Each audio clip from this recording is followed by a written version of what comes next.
Hi guys, I'm Kasha. Welcome to the channel. Welcome to our coffee times together. Today I thought I would talk to you about some movies that in my opinion are a little bit underrated, or that maybe they don't get so much love. And these are thrillers, but not any thriller. I tried to look for thrillers that are more thriller slash horror, because we love to talk about horror, and I have been watching many thrillers lately, and I thought, I should make a video like this in order to bring back some horror thrillers that are actually really nice, and in my opinion some of these are a little bit unappreciated. It's coffee time!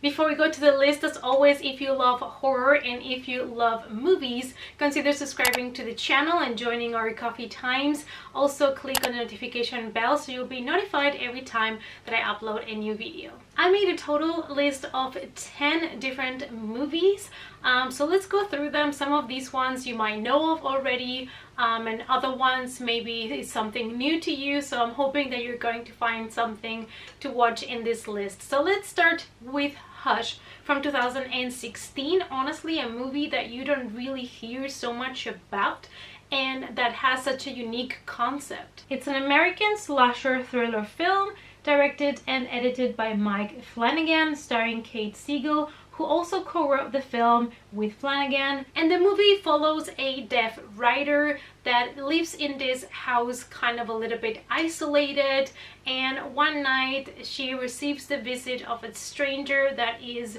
kind of harassing her, and it looks like it's going to turn into a home invasion situation. And I really appreciated this film because it did such a great job at creating tension, at creating this feeling of unsettling, and because it had this added element of our main character being deaf, it just put everything in a different perspective. You're not used to having, your main character having a disability, which is actually sad that we don't have more representation in horror in general, books or movies or any kind of media. And so I thought that this movie did such an amazing job, and it was also kind of violent. Like, it had everything, a great atmosphere. So it's definitely one of those that I would recommend you to check out if you have not seen it yet. The film was also not just realistic, but it also had an amazing ending, which is something that you don't always get. Next, let's talk about a movie that I saw on Netflix that actually I enjoyed more than I was expecting, and that is Caliber from 2018.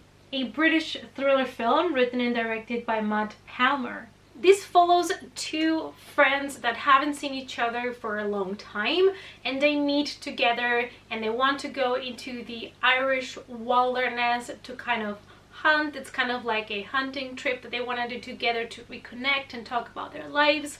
But when they get there and they go to the woods, to go hunting that day, something happens, a sort of accident that is going to change their lives forever. And after that accident, they kind of have to make a decision. It is a really tough one, and that decision that they make, it's going to influence the rest of the film. That is all I want to tell you about it, because else we're gonna go into spoiler kind of territory. So I like this movie because it was very calm, atmospheric, slow.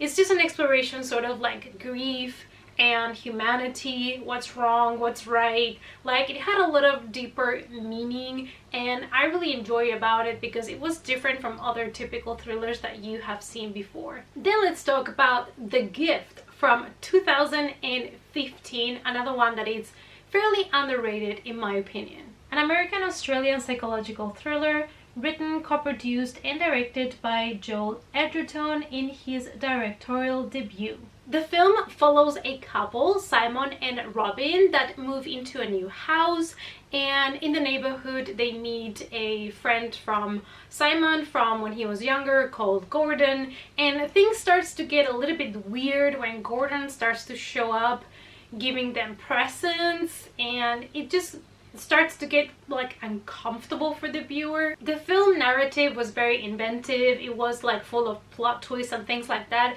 It is a movie that is more based on the mystery and the tension and the being uncomfortable more than the blood and the gore, so it depends what you're in the mood for. It is gripping, unique, and it's actually one that you might not see the twist coming, so definitely one for people that love thrillers with twists. Next we have one that I know it's not for everybody, but I still think that it doesn't get enough love, and that is The Black Coat's Daughter from 2015. It's a Canadian-American psychological horror film written and directed by Osgood Perkins. The film stars Emma Roberts, Kiernan Shipka, Lucy Boyton, Lauren Holly, and James Remar. Basically, we're following the story of two girls that over the winter are stuck at their Catholic school and they have to stay there with the nuns. And parallel to that, we follow the story of another girl that is actually trying to get to that school.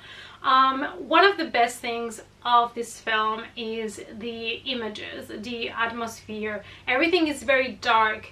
It is very unsettling if you're patient enough, because the movie, it is a very slow burn. It starts very slow. You start questioning what's happening. Is it gonna get any better? So it's not for people that like action and things happening all the time from the get-go.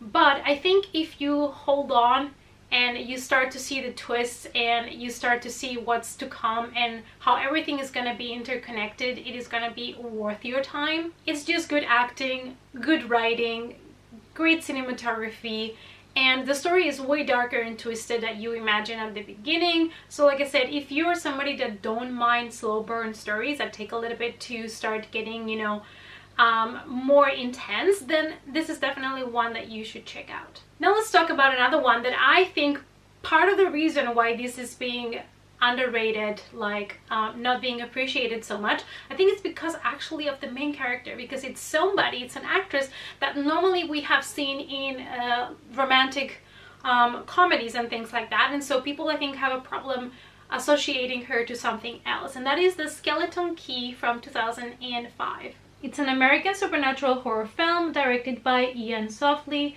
written by Aaron Kruger, and starring Kate Hudson, Jenna Rollins, John Hart, Peter Sarsgaard, and Joy Bryant.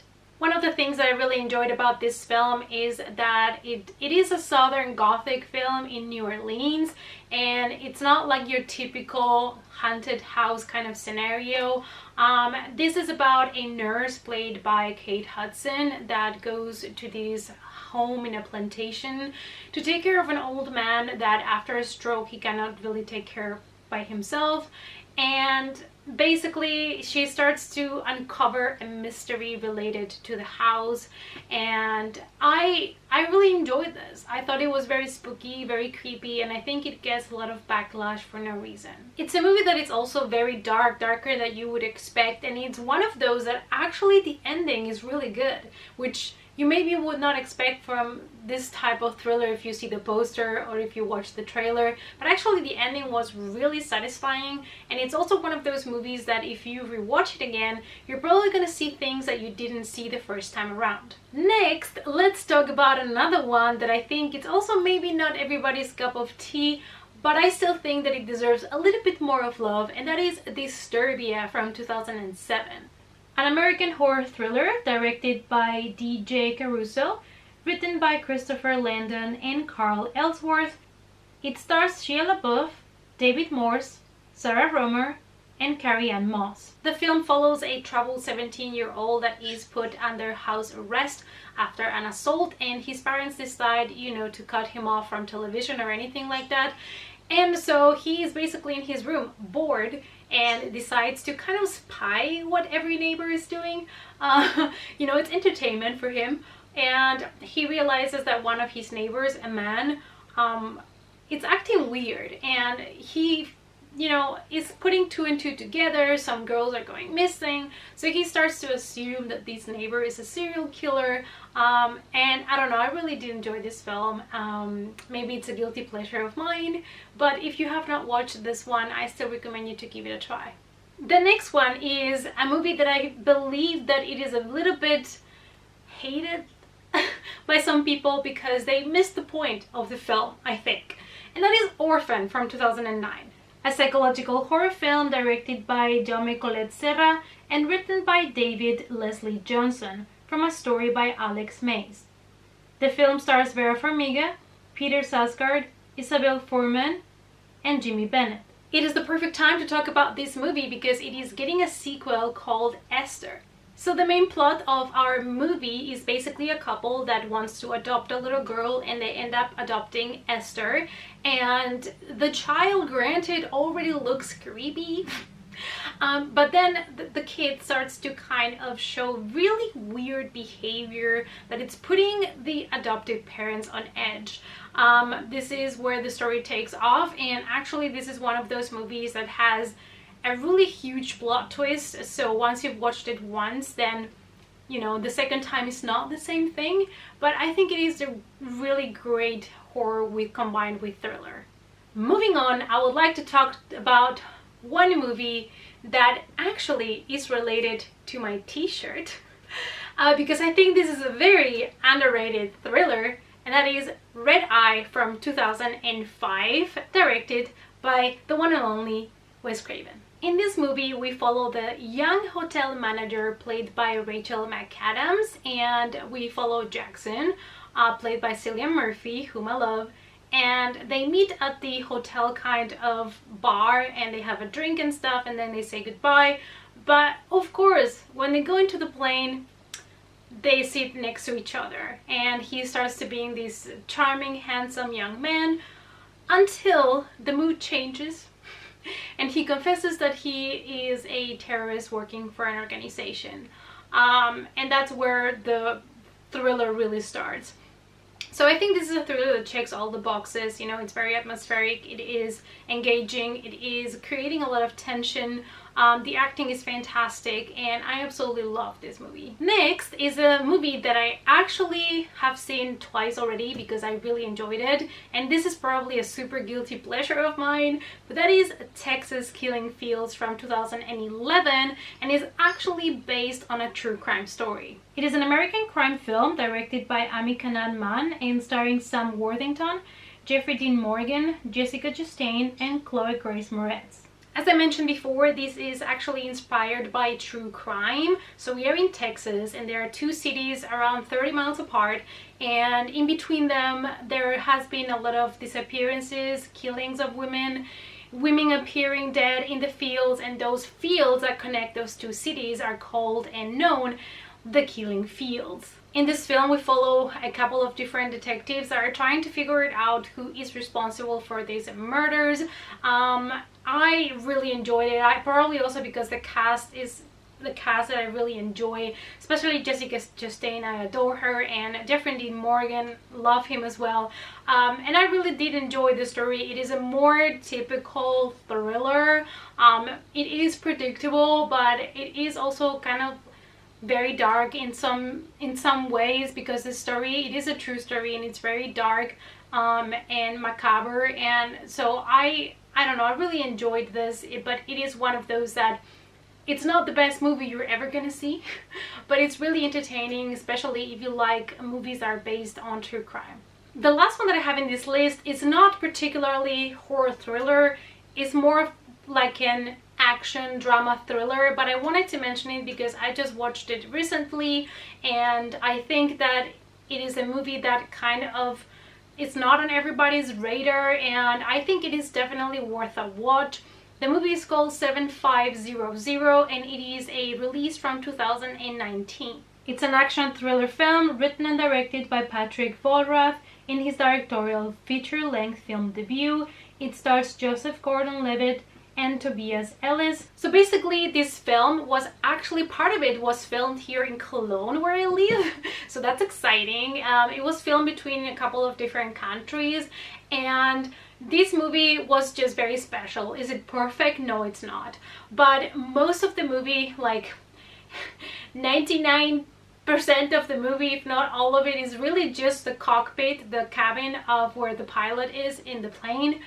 And it makes the movie so claustrophobic, and it makes you feel so much tension, and it's something that also a lot of us could relate to. A lot of us take planes sometimes, you know, go on a flight, So it is something that is definitely one of those fears that you know.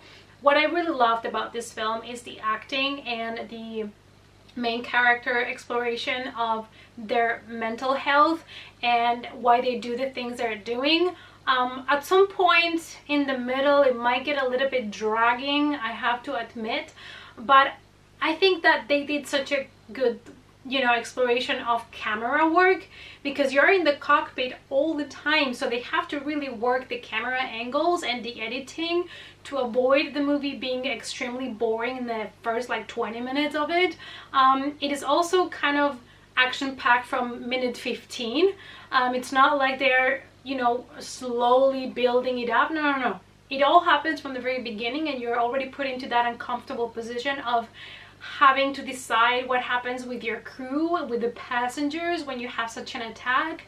And I really did enjoy it. It was very different, so that's why I would like to mention it here, in case that you're looking for a movie that is a bit different, that it's a thriller. This one came out just last year, so maybe it's not one that was on everybody's radar, so I just wanted to bring attention to it. Alright guys, so these were some thrillers that I really enjoyed, that I think are not getting so much love as they probably deserved.